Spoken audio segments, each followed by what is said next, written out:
There are pros and cons to litigation, and we've resorted to that, and I'm really pleased, and the Olmstead case is clearly an example of why you should do it.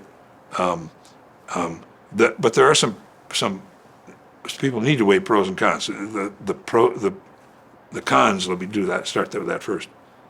The cons are once you get into a certain situation, you kind of lose control because the direction it gets taken are determined not by what you as a litigant want necessarily, but by who the judge is, by what the other side claims, by what the other factors that are going to enter in. This isn't just it's no longer just a we said, he said, one side or the other thing. It's now all kinds of other factors come in. Everything from precedent to history start to matter. Everything from claims that have nothing to do with what you're talking about to the way the judicial system works come into play. So you do lose some control, and you give up some time.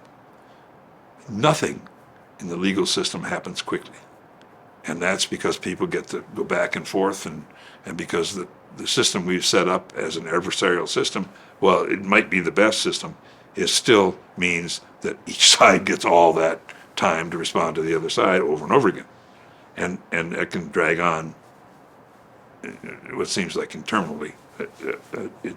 It takes a long time. So there are all kinds of things that will happen. There are times when it might make more sense to try to get legislative change or do something else instead of just suing. And if I guess if it's bad enough and it's going to play well in the media, play other kinds of things, I'd lean more towards litigation.